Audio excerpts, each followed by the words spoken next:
Assalamualaikum guys, perkenalkan nama saya Alia Anjani, NIM 2216050018,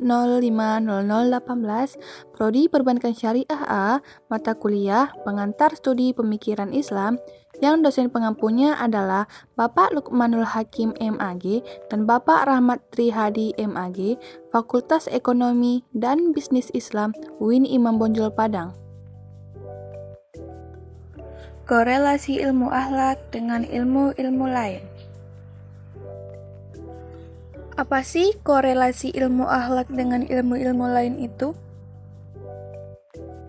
Menurut KBBI, arti korelasi adalah hubungan timbal balik atau sebab akibat. Secara sempit, korelasi artinya suatu hubungan.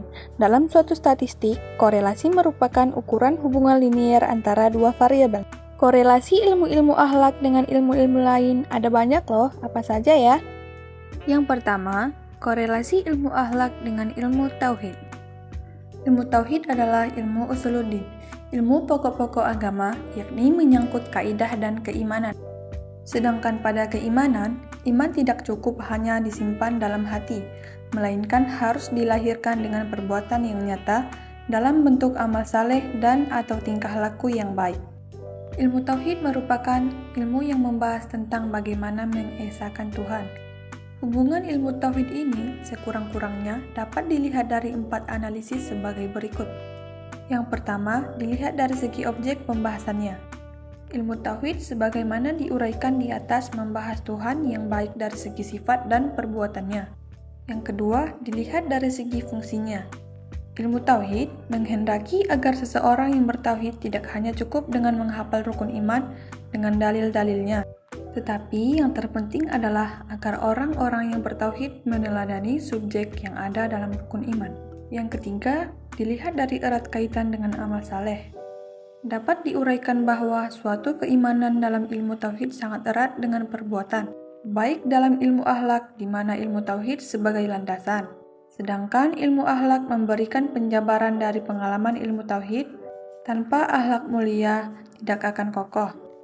Hubungan antara tauhid dengan akhlak tercermin dalam tauhid Rasulullah SAW dari Hurairah yang artinya, orang mukmin yang sempurna imannya ialah yang terbaik budi pekertinya. Hadis riwayat Tirmizi. Jelaslah bahwa akhlakul karimah adalah mata rantai iman. Sebagai contoh, malu berbuat kejahatan adalah salah satu daripada akhlakul mahmudah. Nabi dalam salah satu hadisnya menegaskan bahwa malu adalah cabang iman. Yang kedua, korelasi akhlak dengan fikih. Secara global, fikih memiliki dua makna umum dan khusus yang disebut sebagai fikih akbar atau besar dan fikih asgar atau kecil. Secara umum tidak terdapat benturan dan pertimbangan antara akhlak dan fikih. Saya persilahkan Anda untuk memperoleh penjelasan lebih jauh dari jawaban detail. Jawaban detail pertama-tama harus kita ketahui bahwa fikih dalam pandangan umum bermakna pengetahuan umum agama dan mencakup seluruh pengetahuan umum. Makna fikih di sini juga disebut fikih akbar. Hubungan logis yang tersalin antara fikih dan akhlak dalam hal ini adalah hubungan umum dan khusus mutlak. Artinya, setiap subjek yang berkaitan dengan fikih Islam, namun setiap subjek fikih Islam tidak serta-merata bertautan dengan akhlak. Di sisi lain, makna umum lainnya fikih adalah sebuah disiplin ilmu yang mengidentifikasikan ragam masalah dan wajib, haram, mustahab, dan makruh.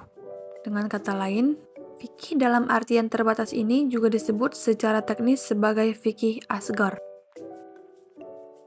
Terkait dengan hubungan logis yang terbina antara akhlak dan fikih asgar adalah hubungan umum dan khusus minwaj. Karena kebanyakan fikih seperti syarat-syarat transaksi jual-beli, sewa-menyewa, dan sebagainya dari sisi akhlak menentukan objek-objek dan berada pada tataran global peranan subjek-subjek seperti rendah hati, jongkok, ikhlas, dan sebagainya. Dari uraian di atas, dapat menarik kesimpulan bahwa tidak ada benturan dan pertentangan di antara fikih dan akhlak, sehingga kita ingin mendahulukan salah satu dari keduanya. Yang ketiga, korelasi akhlak dengan ilmu jiwa atau psikologi. Ilmu jiwa menyelidiki dan membicarakan kekuatan, perasaan, paham, mengenal ingatan, kehendak, dan kemerdekaannya, khayal, rasa kasih, kelezatan, dan rasa sakit.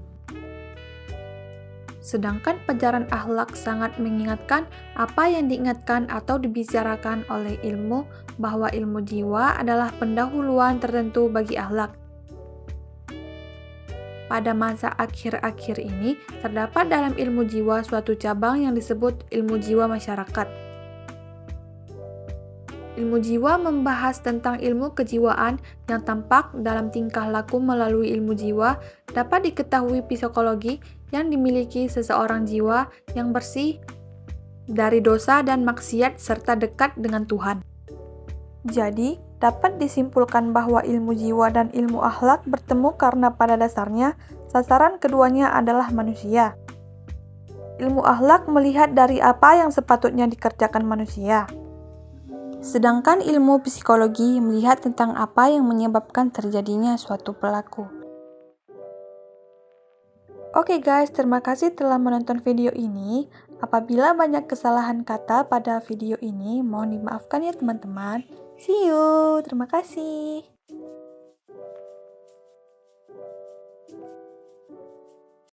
Audio Jungle.